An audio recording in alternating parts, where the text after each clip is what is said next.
Salut Jacques. Bonjour Jérôme. Bienvenue, merci à toi. On va co-animer cette capsule vidéo et on va partir d'une question qu'on a reçue. La question est précise. Je suis dirigeant, je suis manager et j'ai bugué lors d'une prise de parole. J'ai perdu mes moyens et depuis, j'arrive plus du tout à m'en remettre. Toutes les prises de parole qui se présentent à moi, j'ai complètement peur et je panique. Euh, c'est une question qu'on a reçue d'une personne. On a plein de cas en fait de personnes qui ont vécu des véritables vécus, en tout cas comme étant des traumatismes. Et là, dans cette capsule, on va ensemble regarder un petit peu ce qu'on peut faire quand on vit vraiment un trauma isolé, en mode avant ça se passait plutôt bien. J'ai une prise de parole où je bug complètement, je suis dirigeant et puis depuis, c'est la panique et j'arrive plus du tout à m'en remettre, comme si la mécanique était déréglée. Euh, juste un mot peut-être pour te présenter, Jacques, si tout le monde Oui, ne te oui, connaît pas. oui, effectivement. Donc moi, je m'appelle Jacques Dupont, je suis comédien, je suis metteur en scène, je suis formateur et c'est vrai que cette question-là, elle nous est dans les programmes d'accompagnement qu'on a avec les managers, cette question-là, elle revient souvent. Enfin, c'est hélas quand on est à un poste de direction comme ça, des situations qui peuvent être vécues tout simplement. Donc ça peut être effectivement traumatisant et c'est compliqué par la suite de reprendre comme Mm, avant. mm. Ces prises de parole là, on a envie de fuir, on n'a pas envie d'y retourner. Ça a été quelque chose qui nous a un petit peu bloqué, qui nous a été voilà, un ralentissement. Donc là, ça peut être un signe qu'il faut entendre, ça peut être un signal qu'il faut écouter. Il peut y avoir deux solutions à cette problématique-là. Les personnes peuvent aller faire appel à de la formation type prise de parole. Type... L'art oratoire qu'on peut voir sur étagère dans les entreprises, hein, ces formations qui sont de bonnes formations sur 2, 3 jours, ce genre de format. Oui, c'est-à-dire que on pourrait parler de la carrosserie d'une très belle voiture qui aurait un problème de moteur. C'est-à-dire que Mm, on donnerait un aspect très rutilant, mais on n'aurait pas réglé le problème plus profond. Donc, nous ici, on a une autre approche, une autre technicité presque. Donc moi, avec le théâtre, avec l'expression du théâtre, avec les exercices, on peut faire appel et convoquer des nouveaux leviers que l'on soupçonnait pas, qui étaient en nous et que l'on soupçonnait pas. Donc, on a mis en place avec Jérôme tout un programme qui est un mm, programme d'accompagnement pour des managers pour régler cette problématique-là et d'autres problématiques liées à la prise de mm. parole. Quel est selon toi, quels sont quand on a comme ça, quand on est dirigeant, quand on a bugué, quand on a paniqué, quand on a perdu ses moyens, tu parlais effectivement d'aller traiter la carrosserie. Typiquement, quels sont les pièges, entre guillemets les pièges, en tout cas les réflexes qu'on a d'aller... voilà. Qu'est-ce que la plupart des gens font, la plupart des dirigeants font lorsqu'ils sont comme ça dans des situations de j'ai un problème de prise de parole et je vais m'en sortir rapidement. Bah, les formations qu'ils vont trouver et qu'ils ont accès assez facilement hein, sur les réseaux, etc., ou même en coaching plus individuel, elles Mm, seront très liées à la technicité, c'est-à-dire la voix, le non-verbal, tout ce qui est effectivement très intéressant, hein, mm, vraiment.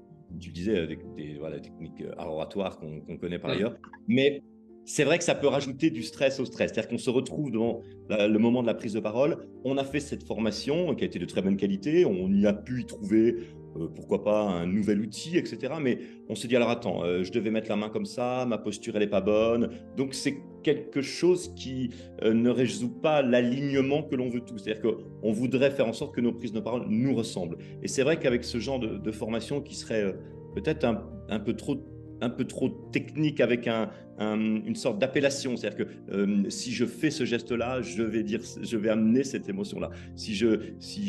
J'appuie sur ces mots, ouais, ça peut être pour moi rajouter c'est cauterière sur jambe de bois, c'est ça. Hein. C'est-à-dire que mm, mm. et voire même nous remettre dans une situation pratiquement d'échec et de blocage, quoi. Hein. Ouais. C'est très paradoxal parce qu'on pourrait penser que derrière ça, il faut aller soigner la technique de prise de parole, mais on voit bien que c'est pas du tout l'enjeu. Euh, et on a vu d'ailleurs des personnes où c'était pire après, qui ont travaillé sur de la problématique de posture, de gestuelle et de diction. Ils avaient l'impression d'être des vrais robots après, complètement déracinés, complètement euh, hors sol. et ça n'a fait qu'empirer par rapport à la situation qu'ils ont vécue. Tu parles de désalignement, il y a vraiment effectivement une problématique de désalignement. Euh, Quand on est dans des situations de panique, dans des prises de parole, on est dans ce cas-là après dans la tentation de se dire bah, je veux pas revivre ça, je veux être comme avant. Et il y a tout un questionnement quelque part. Il y a plein de trucs qui se passent en tête, accentué par le fait bah, qu'ils sont attendus au tournant. Enfin, c'est ça le truc, c'est qu'ils ont une pression, tous ces dirigeants qui sont à la tête de leur entreprise, ces managers, hein, tu vois, ils sont vraiment dans une logique de je dois être exemplaire, je ne dois pas me tromper, on m'attend au tournant, et qu'est-ce qui se passe si ça recommence? On va considérer que je ne suis pas à la hauteur, que je ne suis pas légitime. Il y a tout ça qui monte en tête, et à partir de là, toutes ces interférences tournent, tournent et tournent. Et comme tu le disais, effectivement, travailler sur des problématiques de je mets la main là, j'ai la posture, la gestuelle, enfin, le truc, c'est que ça fonctionne pas, quoi. C'est Bah, clair. il y a presque une désincarnation, c'est-à-dire qu'on Mm. on reprend un modèle et on voudrait copier ce modèle-là. Ça peut être une situation très étouffante, hein, ça peut devenir très compliqué. Euh, Ouais.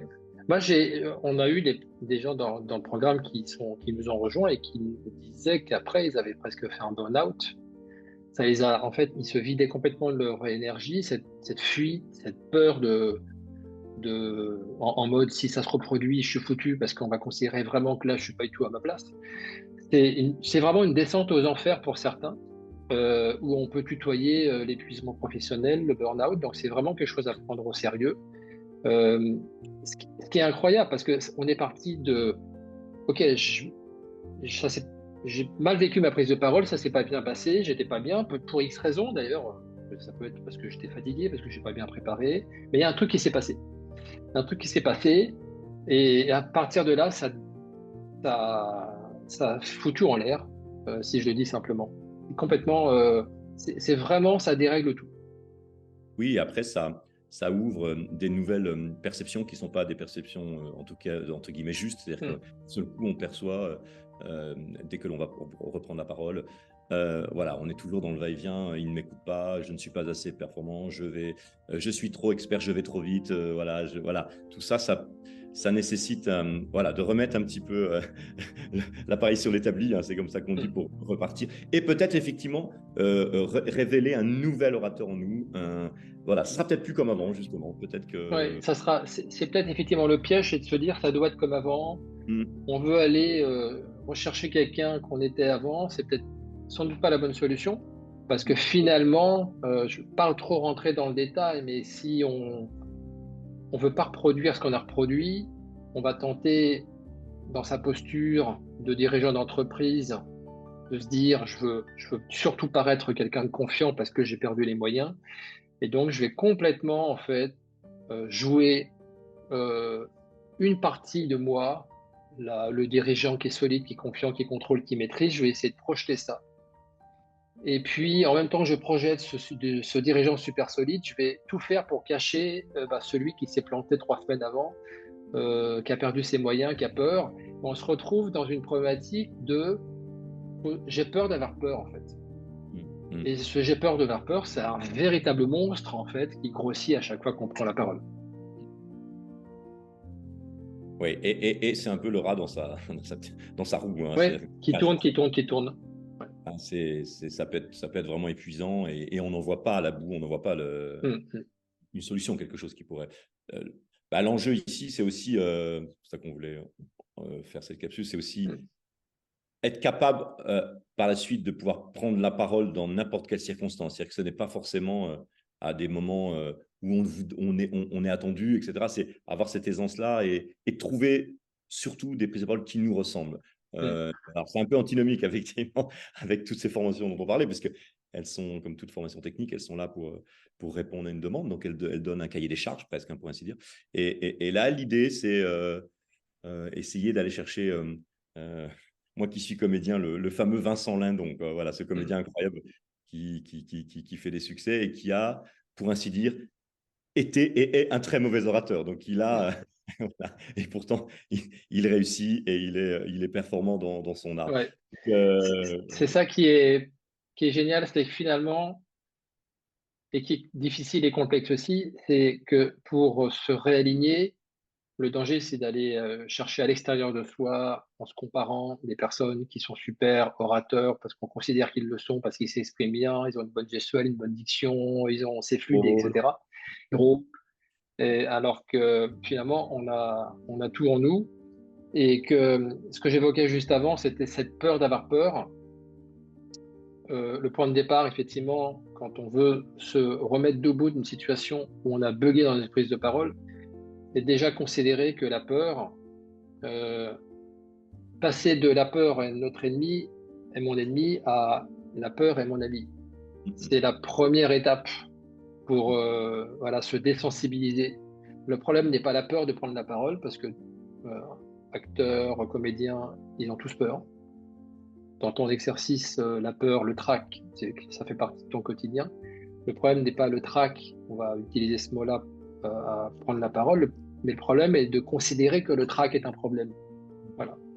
Donc c'est la première étape dans dans ce processus de désensibilisation quand on veut se remettre de ce traumatisme et remonter sur le cheval, c'est prendre conscience que le trac est à votre service. Donc faut inverser la vapeur là, et considérer que le trac a plein d'avantages. Donc, ce que j'invite toujours les personnes qui sont comme ça dans ce mode, je veux pas avoir le trac, je veux pas avoir peur, c'est de regarder en quoi le trac, déjà, il peut vous aider, il peut vous servir dans l'exercice de votre fonction. C'est avoir une perception beaucoup plus complète de tous les avantages associés au trac. C'est ce qu'on fait dans le programme d'accompagnement EC3, c'est déjà de changer de paradigme et de considérer que finalement, le trac que je veux fuir, eh ben, je vais quelque part être en capacité de l'accepter. Et c'est en l'acceptant, c'est en considérant qu'il est avec moi et qu'il peut rester avec moi et que je l'accepte, que les choses, en fait, vont se résoudre petit à petit. Donc, c'est une approche qui est pas du tout comme on a l'habitude d'entendre quand on parle de prise de parole, hein, ce que je viens d'évoquer. Hein. Ah, on est un petit peu. Oui, pour parler du track, le track, il peut être un bon allié aussi. Hein. Donc, Mm. si on décide que c'est un bon allié, c'est-à-dire que Mm. le problème, c'est pas d'avoir peur, c'est cette peur d'avoir peur, hein, c'est dont tu parlais. Ouais. Le track, il peut être aussi un élément de concentration, il peut être aussi un élément où je crée cette isolation qui est nécessaire lors de ma prise de parole. Voilà, je redescends la voix. Le track, ça peut être un appel. On ne peut pas passer d'une posture à l'intérieur d'un bureau tout seul et une prise de parole à responsabilité avec une porte qui se ferme. On a besoin d'avoir ce petit sas de concentration. C'est juste un Mm. petit détail. Le track peut être Mm. un bon allié, effectivement, bien Ouais. sûr.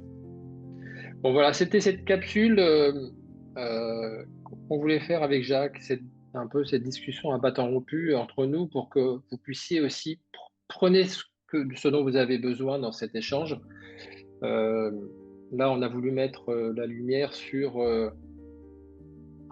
une expérience vécue un peu en mode trauma, une situation difficile, vous êtes dirigeant, avant ça marchait plutôt bien, une situation qui vous a fait un peu, voilà, ça vous a déstabilisé et vous ne voulez plus revivre cette situation et vous n'arrivez pas à vous remettre. Donc si vous nous écoutez là, vous êtes dans cette situation, bien sûr, après, on ne peut que vous encourager à venir nous rejoindre dans le programme C3 qui est destiné spécifiquement aux dirigeants d'entreprise et aux managers avec une approche qui est hyper spécifique et dont la spécificité me pousse à la résumer de cette façon. La façon dont on traite le problème n'a rien à voir avec le problème.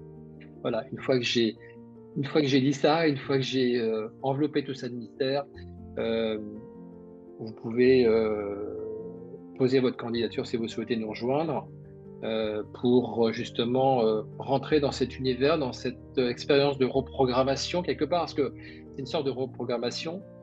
Vous n'êtes pas des robots, mais en tout cas, on n'est pas des robots, mais à un moment donné, il y a un désalignement. Il faut se réaligner. Et je pense que si vous êtes concerné, vous sentez qu'il y a des causes profondes qui sont cachées en vous, et tout ça, ça vient tutoyer qui vous êtes, vos croyances, vos perceptions, votre système de valeurs, ça vient puiser, ça vient convoquer tous ces concepts-là. C'est tout le travail qu'on fait avec Jacques Dupont pour justement être en mesure de reprogrammer et de vous remettre en selle par rapport à ça. Jacques, tu as des choses peut-être à Oui, ajouter pour conclure? vous avez différentes possibilités d'aller voir un petit peu le contenu de notre approche, de notre travail. Il y a notamment, je crois, que tu animes des conférences en ligne, enfin des webinaires Oui, voilà, tout à fait. pour évoluer un petit peu dans le... Donc, il y a ces conférences en ligne et vous allez recevoir régulièrement des mails avec les différentes dates. Vous pouvez aussi aller sur le site web, tout simplement. Vous tapez Jérôme Lacour Conseil ou Jérôme Lacour sur Google. Vous allez trouver mon site. Vous allez aussi avoir des reviews des personnes qui ont vécu cette transformation. Donc, allez faire un tour. Faites-vous votre avis. C'est important. Il y a eu des articles en ligne aussi, des interviews que j'ai pu mener pour que vous puissiez aller voir un petit peu derrière tout le travail qui est mené, c'est un travail de fond sur les causes racines, aidé de main de maître par Jacques ici présent, et puis par tout le reste de l'équipe qui n'est pas présent, mais qui nous aide à faire tout ça. Voilà, merci Jacques de tes lumières, et à bientôt pour une prochaine capsule. Ciao, bye bye.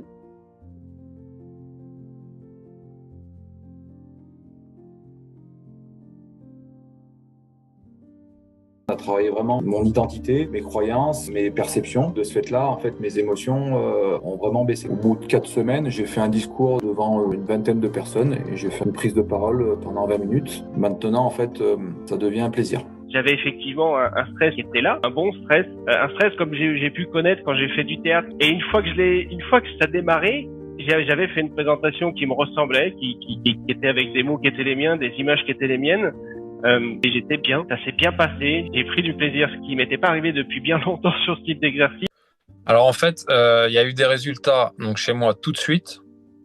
Dans la semaine qui suivait, c'était une grosse prise de conscience. J'ai tout de suite eu un déclic et j'ai vu les résultats dans ma vie privée, dans ma vie professionnelle. Sur tous tes domaines de vie, en fait, du coup. Ça a été tous les global. domaines, ça a été vraiment une révélation, un changement, une transformation. Dernièrement, j'ai pris la parole donc pendant 2 fois 30 minutes devant 200 personnes. Okay. Donc dans une manifestation, avant ça, j'en aurais été incapable. Avant cette prise de parole, je n'ai pas anticipé la veille. J'ai très bien dormi. Le matin, j'étais content. J'étais content que j'allais faire cette prise de parole. Tu avais de l'excitation avant, quoi. C'était du plaisir. Et aujourd'hui, je vois que ça devient une addiction. Les choses ont bien évolué pour moi. Les choses ont bien changé. Effectivement, je me sens grandie.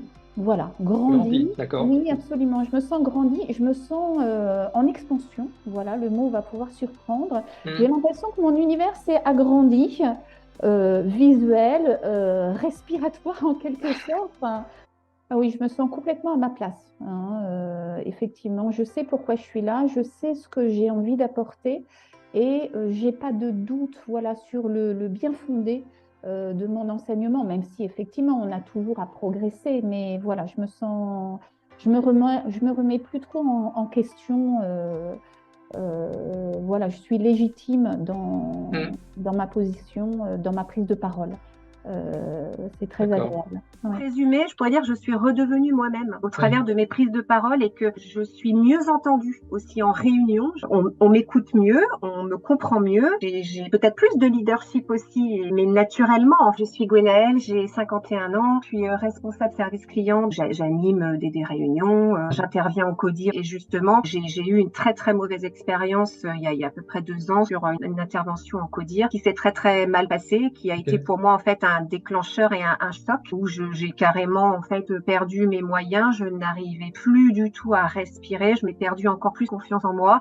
Je pense que j'ai pas pu délivrer tous les messages que je voulais, c'était mal comprise, j'étais écoutée mais pas bien comprise et je me suis dit j'ai besoin d'aide. Je pensais que la prise de parole était mon problème. Et j'ai compris qu'au travers de tes explications, du webinaire aussi que j'ai suivi avec toi, et que ça allait plus loin que ça, et que j'avais besoin de travailler sur autre chose avec toi. Oui, parce qu'en plus des ateliers, il y a des choses qui permettent de mettre en expression aller chercher des leviers. Et c'est très fort, c'est très puissant ces ateliers. L'atelier sur le souffle aussi est très puissant. Les ateliers sur l'art d'être soi-même, les ateliers sur la présentation aussi avec ce journaliste. Quelles ont été tes transformations intérieures et derrière les résultats concrets? Je me suis affranchie aussi beaucoup plus du regard des autres. Je m'exprime beaucoup plus librement grâce aux concepts, aux outils qu'il nous a appris. Je me sens beaucoup plus libre. Pour résumer, je pourrais dire que je suis redevenue moi-même au travers de mes prises de parole et que je suis mieux entendue aussi en réunion. On m'écoute mieux, on me comprend mieux. J'ai peut-être plus de leadership aussi, mais naturellement. C'est marrant parce que finalement, l'extérieur n'a pas changé, c'est toi qui perçois les choses différemment, quoi. Complètement. Et ce travail sur les perceptions et sur son schéma de pensée, il est hyper fort dans ton programme. Et ça marche, hein. Je suis la preuve vivante que ça marche, mais ça va mieux, quoi. Ouais, ça fait vraiment du bien. Je me sens très heureuse aujourd'hui d'avoir fait ce programme. Je suis vraiment ravie de t'avoir rencontré comme coach parce que franchement, je me rends compte entre le moment où je dis c'est plus possible ma vie comme ça et le moment où maintenant à l'heure d'aujourd'hui je me dis c'est pas possible que voilà je dis je suis dans un rêve etc. Puis je dis non ça y est tu commences ta vraie vie voilà, comme je dis il vaut mieux tard que jamais. Et au niveau des prises de parole, tout ce que tu évoques a également été libéré? Ah franchement comme j'ai dit, je mets plus, comment on appelle ça, je ne mets plus mes attentes sur les autres.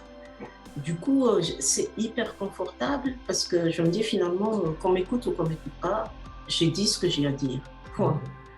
Et qu'importe s'il y a quelque chose qui se dégage par rapport à ça, s'il y en a, tant mieux. S'il n'y a pas, c'est que ce n'était pas les bonnes personnes et qu'il faut que je m'oriente vers les bonnes personnes pour obtenir finalement ce que moi je veux. Et du coup, c'est vrai que c'est confortable. Et puis, comme je dis, voilà, quand je rencontre des nouvelles personnes, j'ai des rendez-vous, je ne suis plus en stress de dire oh là là, ils vont me juger. Qu'est-ce que je vais raconter pour ne pas paraître un peu bête ou un peu ignorante ou des trucs comme ça. Non, j'ai arrêté tout ça de me dire qu'il faut que je sois parfaite quand je vais rencontrer quelqu'un. Comme ça, j'ai une bonne image de moi, la fille qui maîtrise bien les choses, qui connaît son sujet, qui est sûre d'elle. Donc tout ça, c'est fini. J'ai dit, bas les masques. Tant pis si je ne sais pas, je dis je ne sais pas. Voilà. Et je dis il n'y a pas de honte à dire finalement aux autres que je ne sais pas. Et que voilà, j'aimerais aussi, si je ne sais pas, justement ça me donne pas le prétexte, mais ça me donne la bonne occasion justement de dire aux gens, voilà, je ne suis pas compétente là-dedans, je ne connais pas, j'aimerais bien pouvoir apprendre. Et du coup, je nourris mes valeurs de vouloir apprendre. Donc, du coup, je suis vraiment très à l'aise. Je me mets de plus en plus à l'aise par rapport à ça, quoi. Donc oui, je disais, voilà, j'ai abordé la conférence sereinement, en me préparant, mais sans passer des heures et des heures à préparer mon support, à me projeter sur tout le déroulé de la conférence. Enfin voilà, je l'ai fait comme je pouvais, au maximum de mes compétences et de mes connaissances. Après, pendant les conférences, au moment de prendre la parole, j'étais bien présente, j'étais sereine, j'étais à l'aise, j'avais pas de stress particulier. J'ai vraiment appréhendé le moment positivement. Et je savais pourquoi j'étais là, je savais pourquoi je prenais la parole devant l'Assemblée. Et même s'il y a eu à certains moments aussi des couacs, c'est-à-dire que au démarrage, je n'arrivais pas à présenter mon support. Donc là, il y aurait pu y avoir une petite montée de pression et de tension, mais finalement non, j'ai géré le moment aussi tranquillement. J'ai également, lorsque j'étais en train de m'exprimer, l'audio d'une autre conférence qui s'est mêlée à la mienne. Enfin voilà, donc, mais finalement, à l'époque, j'aurais peut-être géré ça, pas géré d'ailleurs, mais j'aurais eu beaucoup de pression. Et là, finalement, voilà, ça s'est passé Donc je vois vraiment le bénéfice aujourd'hui, déjà d'être passé à l'action, d'avoir animé ces conférences devant plus de 100 personnes, d'avoir pu délivrer mon message, tout en sachant pourquoi j'étais là, tout en arrivant à gérer des choses qui étaient, enfin des imprévus. Voilà, donc ça c'était vraiment c'est hyper positif. Donc et j'ai pris aussi forcément du plaisir. J'étais concentrée sur mon message et pas sur ce que des émotions négatives que je pouvais ressentir avant et que là je ne ressentais pas. Donc j'étais vraiment légère et présente lors de ma prise de parole.